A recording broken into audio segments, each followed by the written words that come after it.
Hey everybody, Luke from Leaderboard Customs here, and I want to take a moment today to show you how I use stencils and turn something as simple as this to this.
Here's what I did.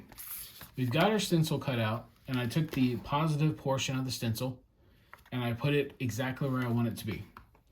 I've got it lined up, I've checked it out, I've looked at it from different angles, I made sure it's going to look good. This is where, when I first started out, something I did not do. What I would do is I would take the negative portion of the stencil, I would place it wherever I thought it should go, and I was hoping and guessing it was straight, it was lined up, it wasn't crooked, it looked good. Doing it this way allows you to see exactly what the stencil is going to look like.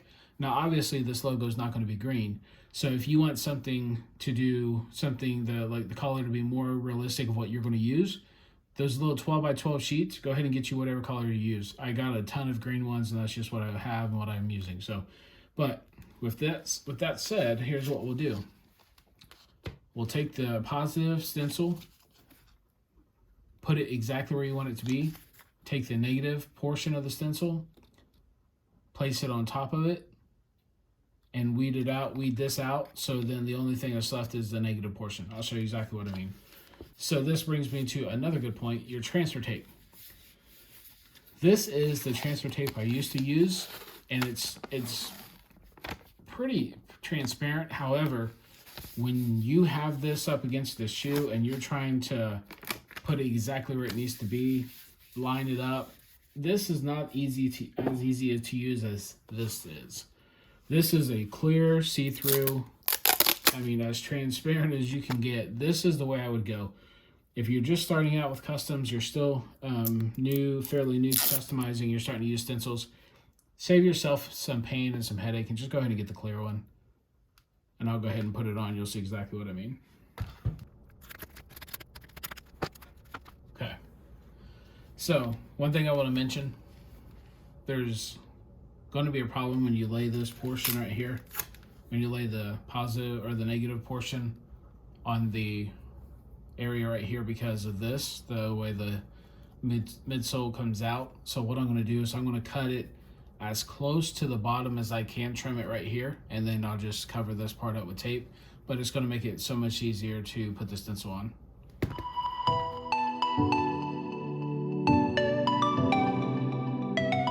Peel it off, and this is where we're going to line up the stencil, and I'm going to try to do the best I can with on camera.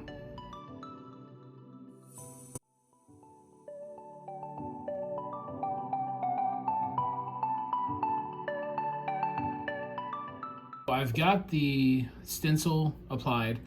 This is going to be the negative portion, so this is where we're going to paint the crimson paint. Everything's ready to go except for the final two steps. What I want to do is just put a little tape around here, just so if I happen to get a brush stroke down here, there's no paint that gets on there. I don't have to do any touch-ups. But there's a few places I need to heat set the vinyl a little bit better with my heat gun. However, the biggest piece that most people don't do is when you start with your first coat of paint, it needs to match the base coat. So instead of just starting with crimson, I'm going to put a layer of white paint to match the base, and then that helps seal in the white paint, and you won't see any crimson bleed through the stencil. So this will help tremendously in touch-up work and your time messing with the stencil. So I'll show you exactly what to do next.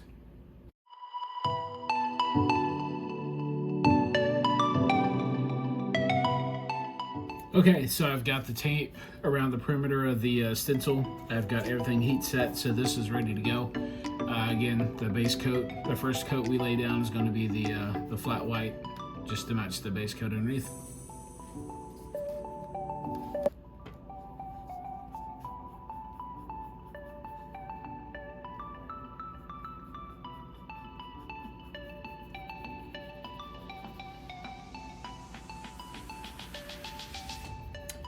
Okay, the goal here is not to coat the like cake on paint, but you want to have a good amount of paint just to make sure you get every nook and cranny. And then what I like to do is make sure that I'm going every which way I can, because with these edges, if there's going to be any bleed or any leak through these corners or these edges, you want it to be at the white paint. So make sure you go up and down, left to right, just so you're getting the entire coverage that you need. And then from here, we'll let it set for about 5 to 10 minutes, and then I'll hit it with the heat gun to make sure it's completely dry, and then go ahead and go with the second coat. Okay, so far we've got the first coat down. Again, this is going to be our base coat. With these, I may just do one more super thin coat of white just to make sure the entire logo is solid and we're not going to run into any issues. What you don't want to do is cake on too many layers, and with a crimson, like a crimson red that I'm going to do with these, I'm going to do a color buildup. And I'll talk more about that in another video for another day. But I'm probably going to have another 3 to 4 coats. And so my base coats, prior to laying down the stencil, my base coat with the stencil, and then the color buildup is going to be 5 or 6 coats. You really don't want to do more than that. This is kind of pushing it, but it's in an area of the shoe that's not going to bend and flex all that much. So I don't have to worry about it cracking or chipping or anything like that. But still, just a good rule of thumb, try to keep your coats very thin and not more than maybe 5 or 6 coats. All right, now that I have the final base coat, I'm going to go ahead and do just a quick montage of doing the color buildup and getting the crimson on here, and then we'll come back and it will be almost a finished product.